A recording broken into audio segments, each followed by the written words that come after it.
buenas tardes, tengan apreciables maestrantes. Es un placer para su servidora en esta ocasión poder llevar a cabo nuestra primer sesión virtual de la materia que lleva por nombre Teoría de la Argumentación. Y para ello, como ustedes bien saben, vamos a dar inicio pues con nuestra primera unidad que les tuve a bien compartir los temas propiamente a partir de la liga que se encuentra en nuestra plataforma institucional a partir de la carpeta contenido de la materia bienvenida. Por tanto, vamos a hablar propiamente de qué es el silogismo, la aplicación del silogismo en el derecho, propiamente qué es el argumento y demás elementos que, si bien es cierto, son de vital importancia para que nosotros podamos realizar una correcta disertación, pero también una correcta validación, ¿no? No únicamente a través de la palabra hablada, sino también a través de la palabra escrita, a través del reconocimiento, de la interpretación de las normas jurídicas y luego entonces de su aplicación en los instrumentos jurídicos nacionales e internacionales y también en el caso en particular. Por ello, bueno, cuando nosotros hablamos de manera específica de la argumentación. Cuando hablamos de la teoría de la argumentación, vemos que esta se ocupa específicamente de la definición y de la estructura de los argumentos. ¿Qué tan importante, y vamos a ir desmembrando el contenido, qué tan importante es que nosotros hablemos en cuanto a la definición y estructura de los argumentos? ¿Por qué definir?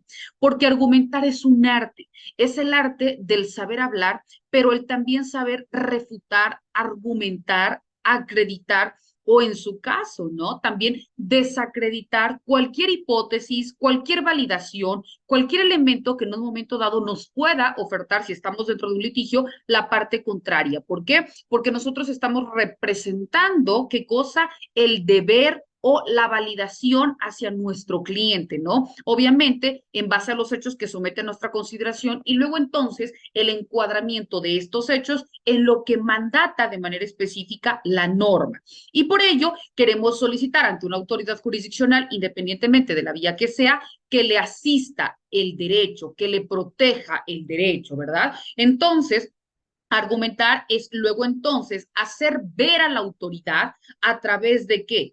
En su caso, ¿no? Cuando, por ejemplo, en la vía civil, a través del escrito de demanda, ¿cuáles fueron los hechos? Luego entonces establecer en qué consiste nuestra solicitud, hacer valer estructuralmente hablando con los hechos y también fundarlos a través de los medios probatorios, cómo justifico o el por qué estoy justificando o el por qué requiero la protección de una autoridad. Sentido, salvaguardar el bienestar físico y psicoemocional de mi representado o restituirle su bien jurídico tutelado o en su defecto, cuando no sea posible, bueno, que se imponga una sanción proporcional a la falta cometida. Pero todo esto estoy argumentando, ¿no? Porque si únicamente plasmo de manera genérica los acontecimientos, pues quizá exista pues mucha vaguedad en mi declaración o mucha vaguedad en cuanto a los hechos que estoy sometiendo a conocimiento. Y obviamente la parte contraria le asista a uno el derecho si establece los argumentos sólidos y convincentes, aunque, repito, el derecho le asista a mi representado, pues la autoridad va a emitir su fallo en favor de la parte contraria, ¿verdad? Por eso es tan importante que nosotros argumentemos y por ello nos dice también que es una definición y estructura de los argumentos, porque los argumentos deben ser pensados, deben ser razonados. Nuestro cliente acude y somete a consideración un caso. Nosotros, antes de determinar cuál va a ser la vía a seguir o los medios probatorios que necesitamos, tenemos que tener una estructura, ¿verdad? Tenemos que conocer a cabalidad qué pasó, cómo pasó, cuándo pasó y todos aquellos demás elementos que en un momento determinado me van a servir o van a llevar un hilo secuencial. Por eso también cuando hablamos de la teoría de la argumentación es muy importante que nosotros conozcamos los métodos de investigación y aplicar una metodología, ¿no? Específicamente una metodología jurídica o métodos jurídicos. ¿Por qué? Porque al hablar de una estructura de los argumentos, estamos aplicando ¿qué cosa? Un método sistemático, aquel que debe seguir un orden secuencial de pasos para llegar a un fin, ¿no?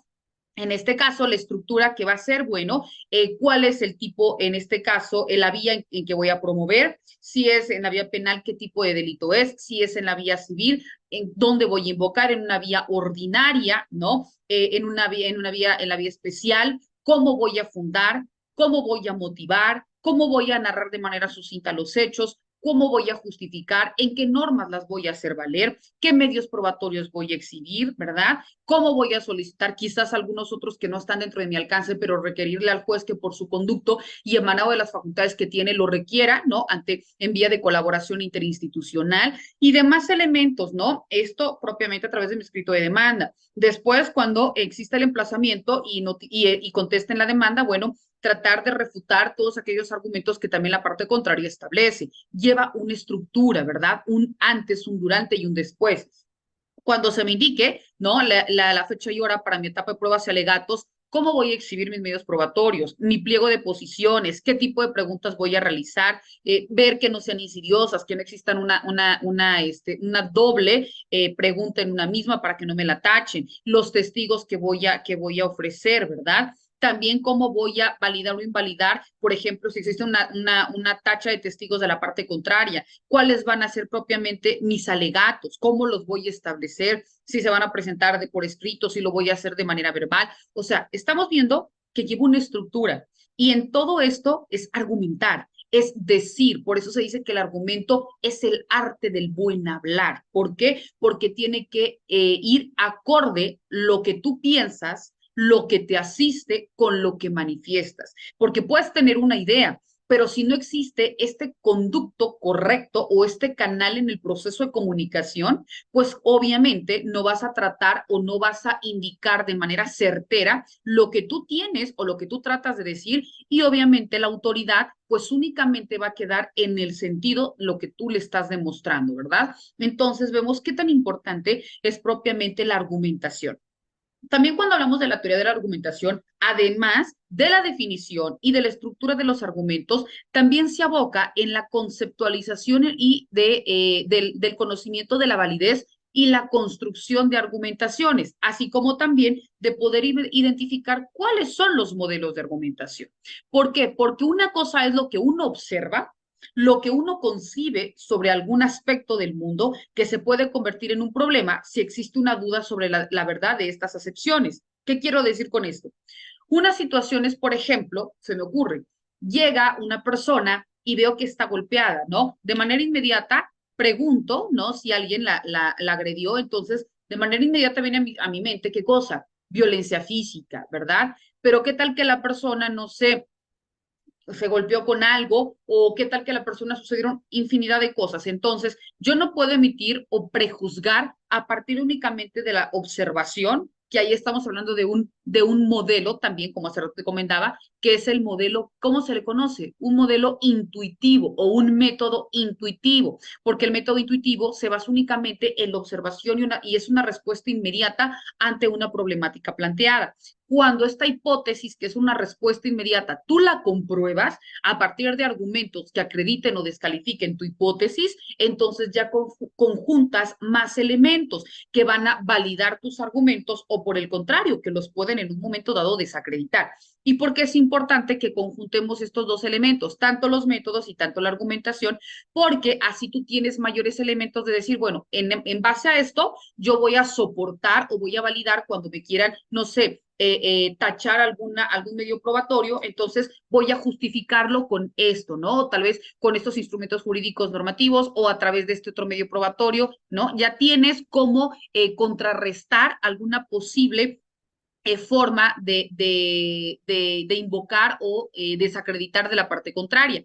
Pero si estamos hablando en el sentido de que tú no tienes estos métodos o estos modelos y no ves todos aquellos aspectos que probablemente pueden quedar en un vacío, entonces pueden ser elementos que la parte contraria dentro del proceso también los puedan hacer valer y en base a ello, pues también echen abajo todo tu procedimiento o en su defecto invaliden algún medio probatorio. Entonces, por ello también nos dice que no únicamente el proceso de argumentación se basa en cuestiones empíricas o en cuestiones de manera inmediata como hipótesis, o es decir, no nada más a partir de la observación, sino los argumentos, si bien es cierto, parten de la observación, porque es aquello que de manera inmediata tú tienes a la vista, pero también se va complementando con todos aquellos elementos y todos aquellos argumentos que de manera complementaria robustecen un dicho, ¿no? O por el contrario, quizá nuestro cliente omita alguna situación, pero al momento de que yo estoy viéndolo, puedo también interrogar y puedo obtener más información. Entonces, es muy importante también primeramente partir de la observación y luego entonces de todos aquellos elementos, repito, que de manera complementaria pueden dotarte de elementos para que valides un proceso o para que argumentes o en este sentido, ya sea como abogado postulante, ya sea como servidor público, ¿verdad? Porque también ahí puedes requerir, o aunque las partes no te lo soliciten, pero si tú no quieres, no tienes una claridad en cuanto a quién le asiste el derecho, también puedes, repito, en vía de colaboración interinstitucional, solicitar algún medio probatorio o requerir incluso por parte de algún homólogo un precedente para poder resolver en ese sentido. Pero todo esto también parte del proceso de observación. Entonces, no importa si te citas dentro de un abogado postulante, no importa si únicamente te citas como un servidor público o también en su conducto, ¿no? A través de los legisladores, porque ellos también tienen que partir de la observación de todas estas cuestiones de desestabilidad social para que luego entonces creen, modifiquen, reformen o abroguen algún instrumento jurídico normativo, pero repito, emana primeramente de la vista, luego entonces se hacen llegar de todos aquellos elementos que van a validar o van a establecer como una exposición de motivos para luego entonces presentar esta iniciativa de ley. Entonces vemos cómo en todo es importante partir de la observación y complementar con los demás elementos para luego entonces tener argumentos sólidos y válidos para que puedan invocar por qué sí o por qué no de determinada resolución, ¿verdad? Bueno, también se dice que puede existir una argumentación si hay un desacuerdo sobre una posición, es decir, cuando exista una confrontación en un discurso y un contradiscurso. Por ejemplo, aquí claramente te estoy hablando en la postura de un juez, se me ocurre, ¿verdad?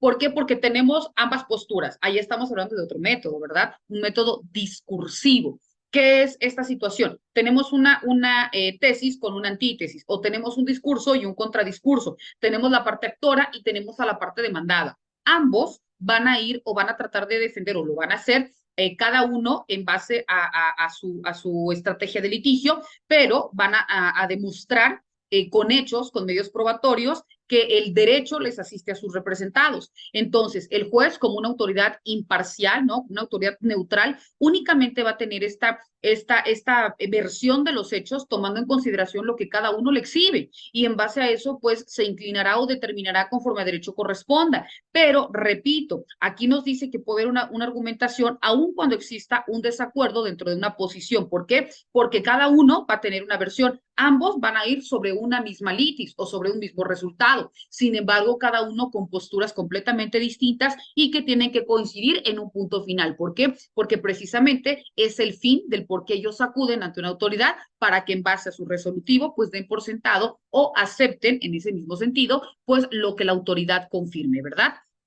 Sin embargo, como bien te comentaba, antes de iniciar una argumentación, pues se deben recolectar todas aquellas fuentes que nos faciliten, ya sea la información, ya sea efectuar observaciones o también darnos elementos para que nosotros podamos investigar acerca de un problema, de una situación o de un hecho en particular. Después de que ya tenemos esta conjunción de elementos, bueno, se hacen valer las pretensiones de validez desde todos aquellos puntos de vista, tanto aquellos positivos como aquellos negativos, para efecto de probarlos o, en este sentido, para fundamentarlos o también para desacreditarlos. Por ello se dice que el propósito de la argumentación es probar o demostrar algo. Por eso se dice argumento, ¿no? Es decir, estoy argumentando, estoy probando, estoy tratando de clarificar determinados hechos, determinados elementos o determinada violación a un derecho, pero para que luego entonces exista este favor hacia mi representado, ¿verdad?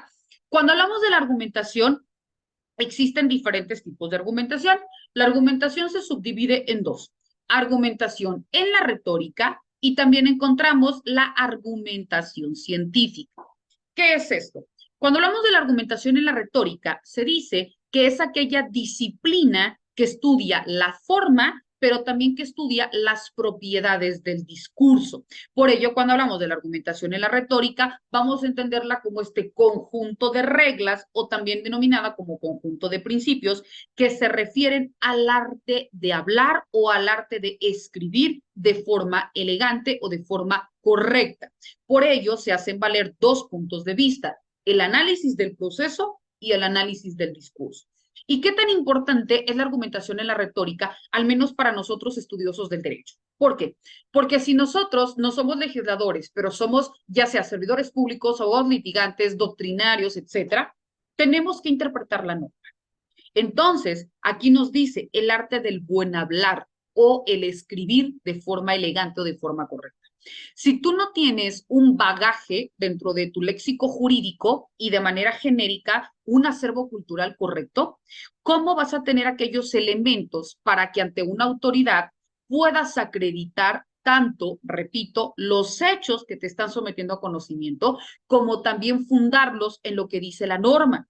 ¿Por qué? Porque la norma jurídica, si bien es cierto, va dirigidos a todos por igual, pero también resulta un poco complicado en el sentido, ¿no? Independientemente si eres o no abogado, interpretar la norma. ¿Por qué? Porque existen los alcances de la norma, aquellos que se limitan a la literalidad de lo que se encuentra escrito dentro de la norma, aquellos que van más allá de lo que el legislador quiso decir y que por tanto también nosotros tenemos esa facultad de poder auxiliarnos por normas supletorias, por ejemplo, por jurisprudencias, por reglamentos, etcétera, donde en presencia de algún vacío jurídico, pues puedas también hacer uso de otros instrumentos para luego entonces otorgar mayor certeza o reforzar, ¿no? Lo que tú tratas de manifestar ante la autoridad. Entonces, pero si tú no tienes una forma correcta en el entendimiento de las cosas o también en la correcta forma de transmitirlo, porque van a haber muchas cuestiones que lo puedas manifestar a través de la palabra hablada, ¿no? Por ejemplo, en alguna audiencia.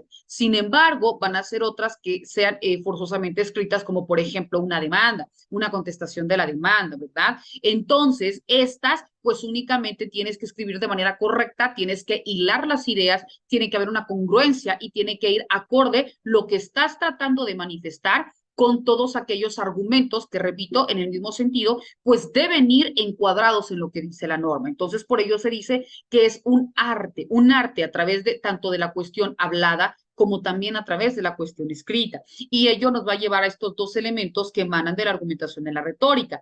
Primero tenemos el análisis del proceso, porque se aboca desde el momento que tú tienes conocimiento o en primer contacto, cómo tú realizas este proceso de investigación, de reclutamiento de información, etcétera, hasta cómo todo esto lo unificas y lo plasmas a través de un escrito, ¿no? De una promoción, con independencia de cuál sea esta. Ahora bien, cuando hablamos de la otra argumentación, nos dice que es la argumentación científica. Cuando hablamos de la argumentación científica, nos dice que esta emplea modelos de razonamiento mucho más complejos y obviamente mucho más estrictos que los retóricos. ¿Por qué? Porque aquí cuando hablas de una argumentación científica va de la mano con el método científico, porque ya utilizas el estudio de la ciencia para acreditar un dicho. Entonces, si hay elementos científicos que están validando, pues obviamente va a ser mucho más difícil poder contrarrestar la validez de ese argumento. Se me ocurre, si nosotros estamos validando o requiriendo, ¿no? A través de un juicio de reconocimiento de paternidad y exhibimos como medio probatorio la prueba de ADN y esta sale 99.9% de que existe compatibilidad de genes, obviamente esto pues va a ser muy difícil de que luego entonces lo puedan echar abajo, salvo que existan o que soliciten otra prueba, pero en caso de salir en el mismo sentido, bueno, pues te está otorgando el estudio de la ciencia una validación de los argumentos que en este sentido están reclamando el derecho de paternidad, ¿verdad? Caso contrario, si tú exhibes, se me ocurre, dentro de este mismo juicio, reconocimiento de paternidad, mensajes de texto, llamadas telefónicas, etcétera, pues restan una validez, porque aunque de manera literal diga que sí, no sé, tuvieron cópula en tal fecha y que encuadre, ¿no? Con el tiempo en que nació el producto de la concepción, pues obviamente no habrá mayor certeza que, repito, una prueba de ADN, ¿verdad? Porque se utiliza el estudio de la ciencia. Entonces, al respecto, Aristóteles proporcionó las primeras formulaciones en la lógica, donde nos expresa la teoría del silogismo científico. Cuando hablamos del silogismo científico, es aquella forma de validación a través de premisas y a través de proposiciones, que estas las vamos a ir identificando a continuación, ¿verdad? Bueno, entonces aquí vemos que es pues a partir de la argumentación científica, repito, cuando se acreditan todos aquellos elementos que van a robustecer un dicho, que van a ser fundados o que van a ser comprobados a través del estudio de la ciencia en cualquier rama del saber, ¿verdad? Ahora bien, cuando hablamos de los tipos de argumentos formales, los tipos de argumentos formales, estos se pueden clasificar en tres, ¿no? ¿Cuáles van a ser estos? Los argumentos deductivos, los argumentos inductivos y los argumentos indirectos, o también conocido como argumentum a contrario. Vamos a explicar cada uno de estos. Cuando nosotros hablamos dentro de los tipos de argumentos formales que se encuentran los argumentos deductivos, nos indica que la conclusión se deriva de las premisas, es decir, si las premisas son correctas, la conclusión también lo será. Cuando hablamos de las premisas, para que tengamos una idea, debe venir de manera inmediata a nuestra mente, ¿no? Una pirámide. Todo esto conforma un silogismo, ¿verdad? El silogismo se dice que es aquel conjunto de elementos que de manera estructurada nos llevan a un resultado. Un silogismo está comprendido, está compuesto por dos premisas y una conclusión, ¿verdad? Estas premisas son enunciados o en este sentido van a ser los hechos, va a ser la norma y luego entonces la consecuencia de derecho necesaria o también conocida como la conclusión, ¿verdad? Por ejemplo, dentro de los argumentos deductivos, si me dicen que la conclusión se deriva de las premisas, entonces si las premisas son correctas, la conclusión también lo será. Por lógica, si las premisas son incorrectas, pues obviamente la conclusión lo será. Ejemplo, yo te digo, premisa A, el delito de robo, apoderamiento de una cosa ajena mueble sin derecho y sin consentimiento del que legalmente lo tenga para reclamarlo, para ejercer. Premisa A. Premisa B, se me ocurre. Carlos roba una casa. Ojo, Carlos roba una casa. Conclusión o consecuencia de derecho necesario, a Carlos se le tipifica el delito de robo. Jurídicamente hablando, el contenido de las premisas y de la conclusión es falso. Te voy a explicar por qué. Aunque de manera explícita o de manera literal, la forma de razonamiento de las premisas sí te lleva a esa conclusión, pero el contenido es incorrecto. ¿Por qué? Porque la premisa A me dice robo, apoderamiento de una cosa ajena, mueble, ojo, cosa ajena, mueble, sin derecho y sin consentimiento del que legalmente lo tiene para ejercer, ¿verdad? Aquí la premisa B me dice, Carlos roba una casa. Distinto hubiese sido si la premisa B me dijera, Carlos roba los enseres domésticos, ¿no? Es decir, una cama, un televisor, una computadora, qué sé yo, lo que se encuentra dentro de una casa porque es un bien inmueble. Pero si de manera literal me dice, Carlos roba una casa, Carlos no puede ir cargando este bien inmueble, ¿verdad? Estamos hablando de que los bienes muebles, los enseres domésticos, sí los puede adquirir, pero la casa como tal, el bien inmueble, no lo puede llevar consigo. Entonces, la conclusión, aunque diga, Carlos se le tipificará el delito de robo, literalmente, repito, el razonamiento es correcto, pero jurídicamente hablando, este silogismo, porque la conclusión de todo esto que acabamos de establecer es un silogismo, la conclusión es incorrecta. ¿Por qué? Porque no tiene este soporte, ¿verdad? No podemos hablar, repito, de un tipo penal que es el robo sobre un bien inmueble, ¿verdad? Ok. Estos son los argumentos deductivos. Cuando nosotros hablamos, por el contrario, de los argumentos inductivos, ¿qué son los argumentos inductivos? Los argumentos inductivos nos dicen que se fundamentan en experiencias, pero adicional también nos dice que complementan las experiencias, es decir, todo aquello que de manera habitual durante el transcurso de tu vida, pues tú vas aprendiendo, ¿verdad? Ya sea porque lo estudias, ya sea porque, no sé, porque lo vives, pero todo esto va acrecentando una información dentro de cada individuo. Pero nos dice que esto se fundamenta en los argumentos inductivos tanto por las experiencias, pero también por las observaciones empíricas, es decir, lo que de primer contacto tú tienes a la vista y que por ello, como hace rato decía, ¿no? Emites una respuesta. Entonces, en este caso, pues la conclusión no resulta lógicamente obligatoria sin que el solo grado o el solo cierto grado pueda ser probable. ¿Qué te puedo decir? ¿No? ¿Cómo te puedo explicar? Un ejemplo burdo, ¿verdad? No sé, veo a una persona embarazada, ¿verdad? pues por lógica tuvo cópula para estar embarazada. Entonces yo digo, pues esta persona está casada o está en concubinato y está embarazada, ¿verdad? Eso es un argumento inmediato. ¿Por qué? Porque, bueno, sé que si alguien, repito, está embarazada, pasa por todo este proceso. Pero aquí, ¿qué me dice? Es un argumento inductivo. Premisa A, mujer embarazada. Premisa B, se me ocurre, la veo con una persona. Premisa C, ambos son padres de el producto de la concepción. Sin embargo, ¿qué pasa si por el contrario, al momento de que yo empiezo a realizar este proceso de investigación, si bien es cierto, la persona está embarazada, pero fue producto de una violación? ¿No? Entonces, una cosa es lo que yo digo empíricamente, ¿por qué? Porque es únicamente me dejo llevar o emito un juicio por lo que tengo a la vista, y otra cosa es a partir de todos aquellos elementos que puedan acreditar un dicho, cuando yo puedo aseverar o por el contrario, puedo indicar algo que es contrario a derecho, ¿verdad? Como en este caso, la violación. Entonces, aquí nos dice que los argumentos inductivos pueden tener verdad o pueden ser jurídicamente ciertos o, por el contrario, pueden ser también jurídicamente falsos, es decir, puedan desacreditarlo y puedan constituir un delito, ¿no? ¿Por qué? Porque carecen de toda certeza y de toda fundamentación, porque a diferencia de los deductivos, estos pasan por unos elementos que son objeto de investigación, y los inductivos se basan únicamente en las experiencias o el primer contacto a partir de la observación.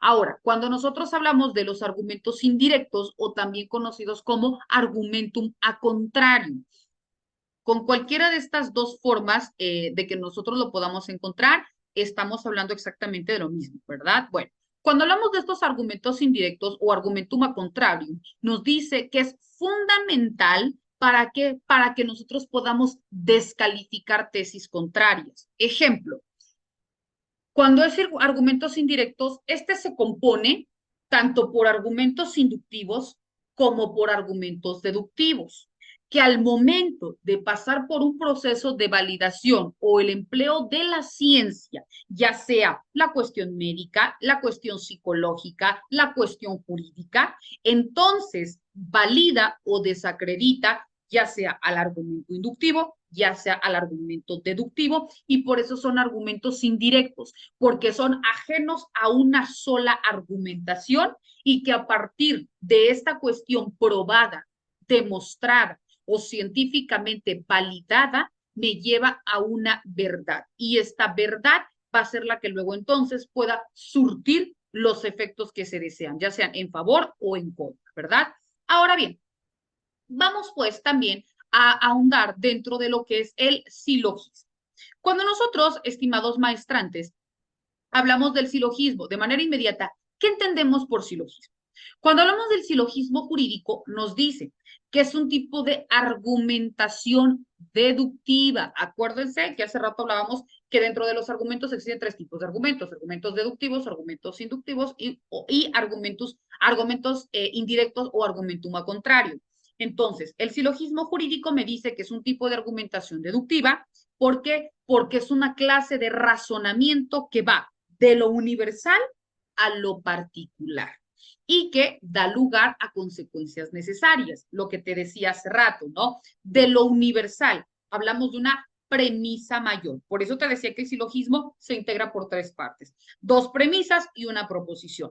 La premisa mayor es de lo universal, más la premisa menor, que es lo que complementa, llega a qué? A un resultado. Esto, al momento de interpretarlo y todo esto analizarlo, se denomina silogismo jurídico.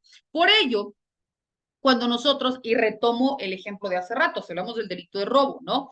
Cuando hablamos de estas cuestiones comparables o de estas cuestiones que establecen similitudes y se analiza de lo mayor a lo particular, desmembrando cada una de las partes, llegamos a este sentido o llegamos a este razonamiento, ¿no? Apoderamiento, repito, de una cosa ajena mueble, sin derecho y sin consentimiento del que legalmente lo tiene para hacer. Entonces, apoderarse es el elemento primario. ¿Por qué? Porque yo puedo decir es que no sé, se me cometió un delito de robo, pero si yo te pregunto, ¿tú prestaste tu teléfono? Si yo se lo di, entonces no es robo. ¿Por qué? porque hubo consentimiento, ¿verdad? Entonces, puedo decir, sí, pero yo se lo presté porque me lo pidió, pero después ya no me lo regresó. Perfecto, robo no existe. Se tipifica otro delito, pero de manera literal el robo no, porque no se apoderó, no te lo sustrajo sin consentimiento, tú se lo otorgaste, ¿verdad? Entonces, aquí vemos que no hay autorización. Entonces, este razonamiento deductivo trata de estas conceptualizaciones a partir de enunciados o proposiciones y que por tanto se llaman premisas. Y cuando hablamos de estas premisas, vemos que, repito, son la base del razonamiento y se utilizan como antecedentes de un silogismo, tanto la premisa mayor como la premisa menor. Y cuando hablamos de la conclusión, va a ser como aquella razón inferida cuyo fundamento o razón de aceptación se encuentra a partir de el análisis de estas dos premisas o de estas dos proposiciones, ¿verdad? Ahora bien, cuando nosotros, como también te lo decía, ¿no? Cuando nosotros hablamos del análisis de la validación del razonamiento deductivo, este no garantiza la verdad en cuanto al contenido de la conclusión, como hace rato te decía, ¿verdad? Carlos, el delito de robo, ¿no? Te establecía de manera literal el tipo penal y la tipicidad, ¿no? En qué consiste. Y después nuestra premisa menor era que Carlos había robado una casa. La premisa menor, perdón, la conclusión iba a ser que Carlos luego entonces comete el delito de robo. La conclusión es correcta en el sentido, repito, de la interpretación de las premisas y llegamos a la conclusión. Pero la literalidad en cuanto al contenido de la premisa es incorrecto porque, bueno, ya hicimos el desmembramiento y el análisis de los elementos que integran el tipo para llegar y para entender que no puede haber un apoderamiento sobre una cosa inmueble, ¿verdad? Bueno, ahora, cuando hablamos de esta argumentación jurídica, esta a su vez se divide en justificación interna y también lo comprende la justificación externa. Cuando hablamos de la justificación interna, es aquella que determina la validez del razonamiento deductivo. Por eso te dice interna. Vamos a analizar qué contiene la premisa mayor y luego entonces ver si este contenido es correcto. Por eso se adecua en el análisis mismo o en el razonamiento mismo de lo que detona las premisas. Por eso, repito, determina la validez o no del razonamiento o del contenido de las premisas. Por ello, lo que le interesa es lo interno, es la lógica que utiliza para poder llegar a una conclusión a partir de estas premisas otorgadas, que pueden ser o no verdad o pueden ser o no falsas, ¿verdad? Y por ello, bueno, tenemos que otorgar esta validación, este análisis y luego entonces esta conclusión. Y cuando hablamos del segundo elemento es la justificación externa. Cuando hablamos de una justificación externa, aquí, obviamente, pues como su nombre lo dice, determina la verdad o la falsedad de las premisas utilizadas en el silogismo, porque únicamente va a adecuar en la conclusión, ¿verdad? Es decir, se va a abocar al resultado final. Ahora bien, cuando nosotros hablamos del silogismo, igual como ya te lo he comentado, este se subdivide en partes del silogismo y la aplicación del silogismo en el derecho.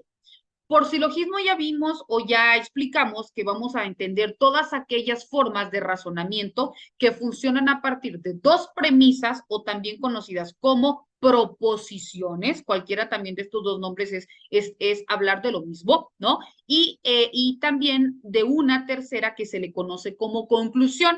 El resultado de estas dos premisas o proposiciones nos lleva a una conclusión que va a ser luego entonces el tercer elemento. Por eso en el silogismo se relacionan términos y también se relacionan proposiciones, porque ellas son las partes que constituyen dos premisas y una proposición nos llevan a qué? A un razonamiento. Ejemplo, ¿no? Nuestra Constitución Política de los Estados Unidos Mexicanos. ¿Qué nos dice? Nadie podrá ser privado de su libertad, de sus propiedades o de sus posesiones o derechos, sino mediante un juicio seguido ante los tribunales previamente establecidos en el que se cumplen las formalidades esenciales del procedimiento y conforme a las leyes expedidas con anterioridad al hecho. Si nosotros analizamos de manera literal este artículo, podemos encontrar un silogismo. Tenemos que identificar cuál es la premisa mayor, cuál es la premisa menor y cuál es el silogismo, ¿no? De este texto se desprenden que todos los actos de autoridad que lesionen cualquier derecho de los particulares deben tener un fundamento o un soporte en una ley. Y por tanto, en términos de la Constitución, la ley entendemos que es esta premisa mayor, ¿no? Porque es a partir de la cual se aboca todo este razonamiento jurídico. Esto se vincula a una premisa menor.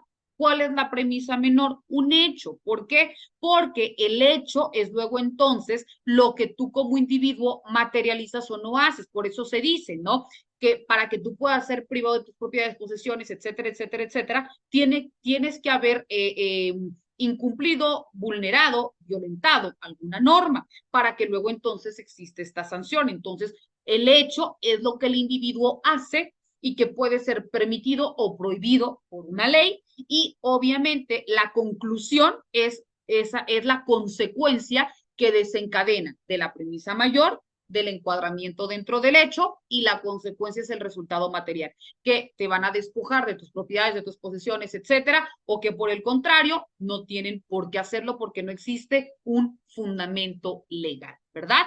Entonces, cuando nosotros hablamos del silogismo jurídico, también se dice que es un silogismo hipotético condicional del modus pones. ¿Por qué? Porque aquí nos indica que la premisa mayor se puede expresar si entonces la proposición condicional sigue la suerte de la principal. Es decir, debe de haber la norma jurídica, que va a ser nuestra premisa mayor, luego entonces existe una premisa menor, es decir, debe de existir un hecho o un acontecimiento que forzosamente tenga conexidad con lo que mandata la norma para que luego entonces haya una conclusión. Es decir, para que tú puedas acudir ante una instancia encargada de impartir justicia, se te tuvo que haber vulnerado algún derecho o en su defecto quieras solicitar la protección del Estado por determinada circunstancia.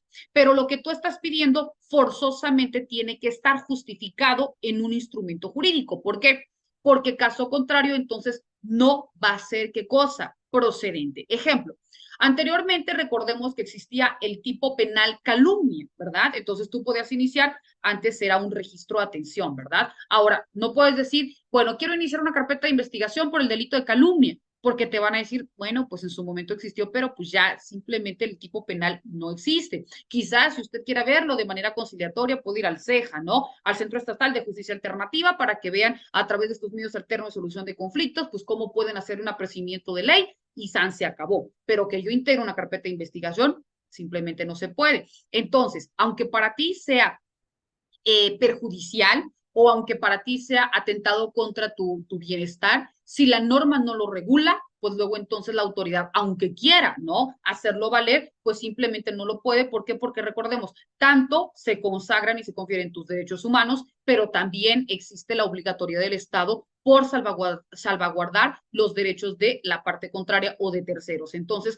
si no hay algo que justifique tu actuar, pues entonces no va a ser procedente. Eso, en otras palabras, apreciables maestrantes, pues es lo que nos está tratando previamente de manifestar cuando hablamos de este silogismo.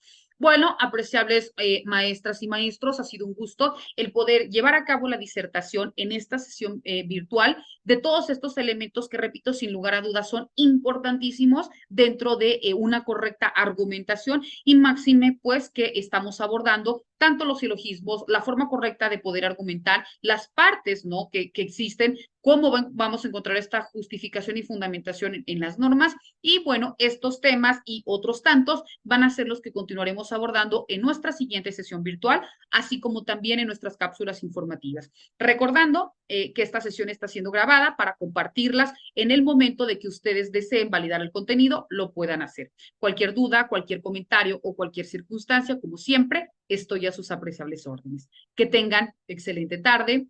Hasta luego.